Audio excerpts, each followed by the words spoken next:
Picture this, the iconic black cab driver, master of knowledge, king of the road. But that kingdom is crumbling. Crumbling faster than this guy with a cookie in his hand.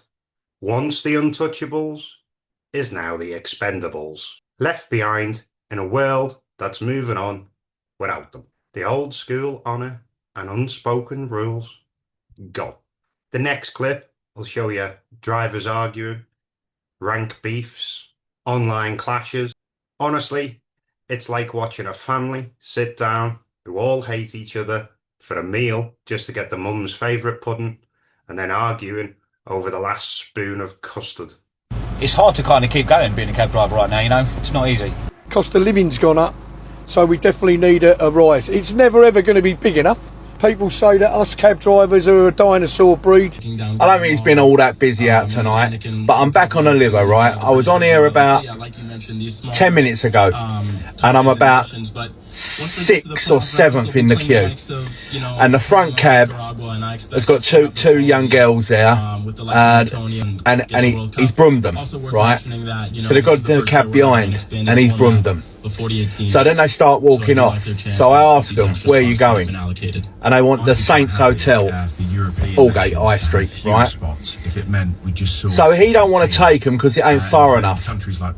So he don't want to take them because it ain't far enough, right? I just think now that really does get on my nerves. How you treat anybody in the public? Who am I? I don't know. I'm just letting you know that you are You're badly. deeply unpleasant gentleman. You have to bid a bit low to try and win the contracts, and then the drivers don't want to do them. They go, oh no, that's too low, it's too cheap. I was following this driver, and we were, well, probably about 15 minutes. He was first cab, I was second cab. Somebody went up to his window out the side there, you know, when they talk to the driver.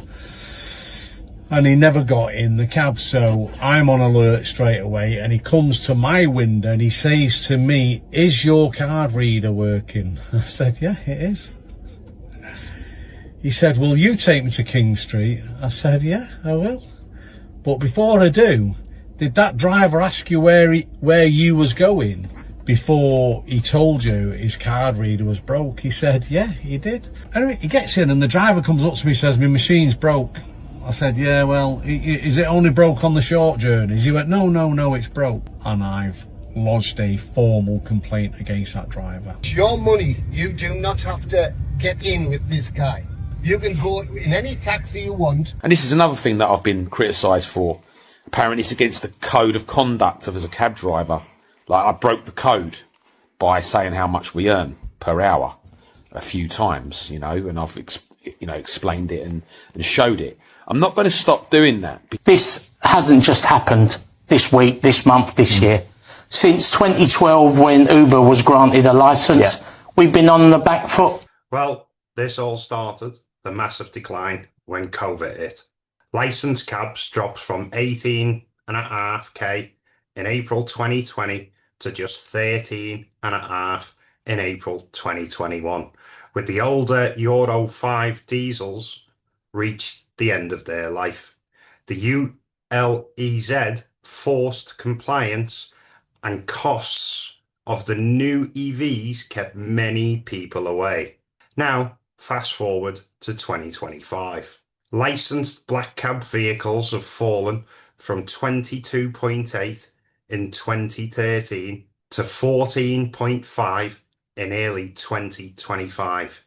Even the manufacturer, LEVC, reported that a 35% drop is expected in demand, showing that the makers ain't pumping out the new cabs like they used to.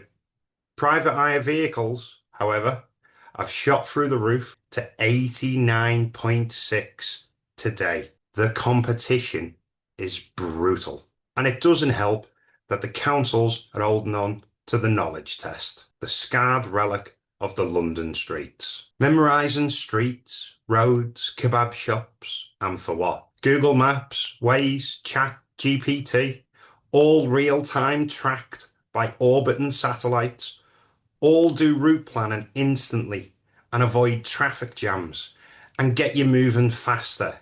No amount of memorising streets will be able to beat that. Not even if you'd had 12 PhDs in the geography of London. The driver base is aging. Average age is now 51 nationwide, many over 54 in London. Combine that with the high costs for zero admission cabs of up to 100k, and it's no wonder new recruits are scarce. In fact, the cost of buying a new electric cab has surged 40% since 2017. Meanwhile, barely anyone is signing up to be in the Hackney game. Only 185 applicants were made in 2023. And in 1 week alone, active taxi drivers' licenses in London dropped by 68, with no new ones issued. You do the maths here, guys. Minus plus 0 equals 08, the end of a trade. And yet they still guard the London knowledge like it's the crown jewels. Indiana Jones, step aside. You need a whip, not a sat-nav.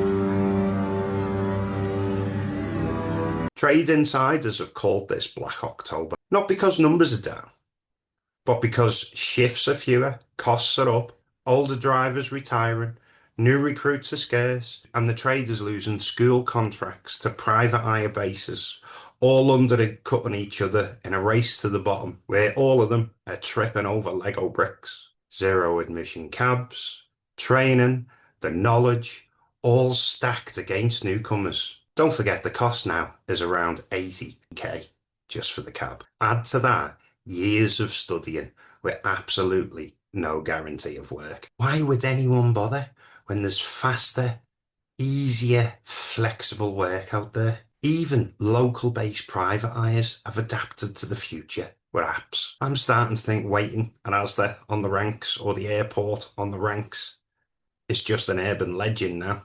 An old folklore people tell the kids about Grandad when they're tucking them in. Think tanks have now said that this trade will come to an end if numbers carry on by 2045. Fewer drivers, fewer vehicles, and the younger generation absolutely not interested in it. The public are also noticing distrust in the drivers. Drivers complaining the card readers aren't working, trips getting started without their meter, overcharging groups at events or football matches, per person, and the couple of apps that have tried to work with them have started suspending the drivers for refusing trips or not turning up to them. This is the kind of chaos you would expect on a reality TV show, not a professional career. People see this, people talk about this, and this is just another reason people are leaning towards hailing apps. Now, don't get me wrong, I'm very sorry to see this trade in such a state. Who is to blame? Is it worrying? Yes. Is it tragic? Yes. Is it avoidable? Unlikely. Unless the trade adapts and overhauls massively, history might not remember them as the legend they are. They will end up in a museum, rusty, polished, because clearly that's the only way these black cabs are going to survive if things don't change.